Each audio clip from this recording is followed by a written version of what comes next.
L'art suprême de la foi.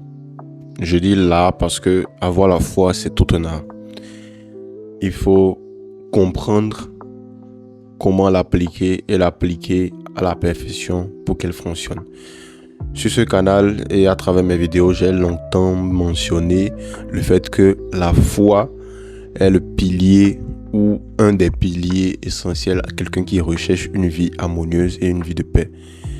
Éloigné le plus loin possible de la souffrance, d'un état de souffrance.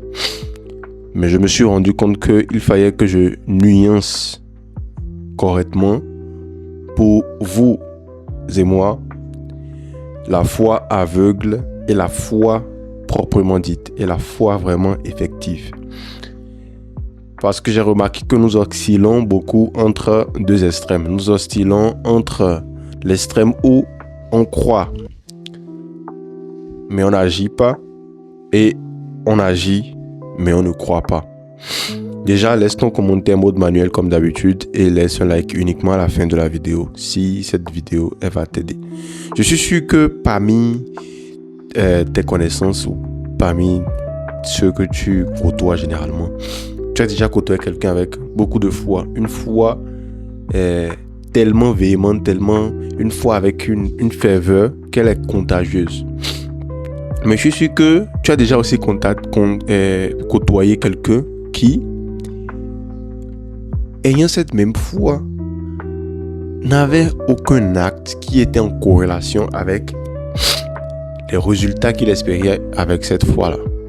J'ai remarqué que nous avons tendance à avoir une certaine conviction que nous aurons certains résultats, certains bienfaits, sans pour autant exercer ce qu'il a lieu de faire pour avoir ces résultats-là. Parce que la foi, elle est comme la force suprême, inexplicable, qui bénit nos actes.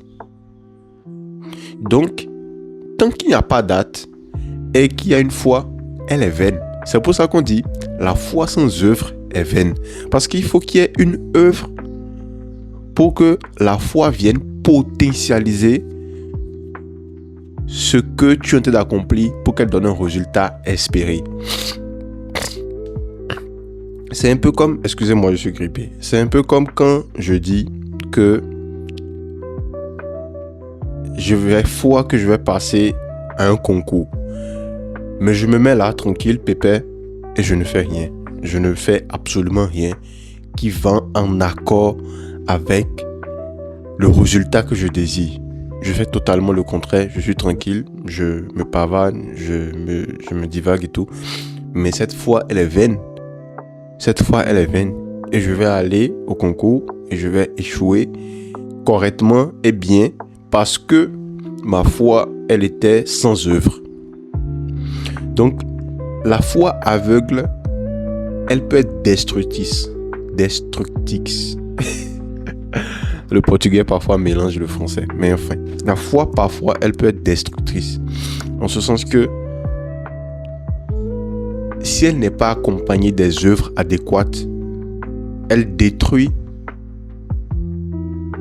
et elle éloigne vraiment de la réalité. Parce que la foi aveugle, elle te dote d'un blocage mental où tu espères sans agir.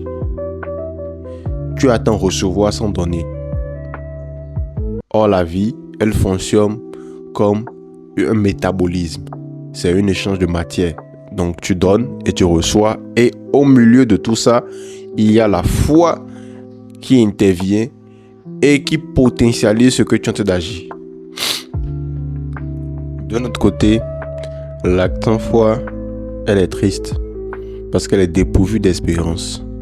Et parmi les trois facteurs pour le bonheur, il y a aussi l'espérance. Parce que quelqu'un qui agit sans avoir la foi d'un résultat en sa faveur, il agit juste pour agir, il n'agit plus avec enthousiasme. Et c'est dommage parce que c'est comme s'il se ruine lui-même. Il agit juste parce qu'il doit agir et puis c'est comme ça et tout. c'est un peu comme quelqu'un qui se lève le matin et puis il va au travail parce qu'il doit aller au travail, payer ses factures, il revient. Il n'a plus foi en la vie. Et c'est beaucoup plus récurrent maintenant. En fait, l'acte sans foi, elle est devenue un peu comme de l'agitation passive. Il faudrait que tout acte soit suivi d'une foi qui, comme je l'ai toujours défini, est la sagesse appliquée à l'inconnu. Parce que tu ne sais pas les résultats que ton acte va donner. On agit aujourd'hui et on attend que le résultat soit positif. Mais pendant cette attente-là, il y a une certitude. On applique à cette attente-là une certitude infaillible que le résultat sera en notre faveur. Quand bien même positif, quand bien même négatif. Donc, et parfois même c'est l'acte sans foi qui détruit, parce que vu que l'acte a été sans foi et que le résultat n'est pas sorti comme toi tu attendais, tu te dis que non, que peut-être le résultat n'est pas sorti en ta faveur, que le résultat t'a été défavorable. Alors là, tu te retrouves dans une impasse et tu te mets à souffrir. En mode manuel, tu comprends que il faut toujours accompagner l'acte de la foi. Et c'est la foi intelligente, pas la foi aveugle, parce que la foi aveugle, elle est nocive, elle est destructrice. Pour essayer de récapituler tout ce que je viens de dire, et reviendra à appliquer cela au jour le jour. Ce sur quoi nous avons foi, est-ce que nous appliquons vraiment les actes qui vont avec et qui nous permettront d'obtenir ce que nous voulons à partir de cette foi-là? Il faut souvent se poser les questions. Oui, j'ai foi que j'aurai telle chose, j'ai foi que j'aurai telle chose, mais est-ce que j'ai fait les choses qui vont avec pour avoir telle ou telle chose? Parce que, une fois encore, la foi sans œuvre, elle est vaine. La foi sans œuvre, elle est vaine et elle est destructrice. Parce qu'elle devient comme de l'obstination. Et l'obstination coûte cher. Une fois, j'ai donné l'exemple de j'ai foi que je vais pouvoir percer le mur avec ce crayon. À un moment donné, forcément, tu vas y arriver. Mais est-ce que ce que tu as derrière ce mur-là, c'est ce que tu voulais? Ou bien est-ce que c'est ce qu'il te faut? Telle est la question.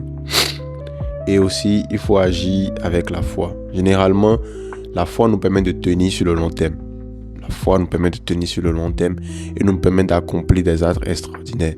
Parce que oui, les résultats parfois ne sont pas en notre temps.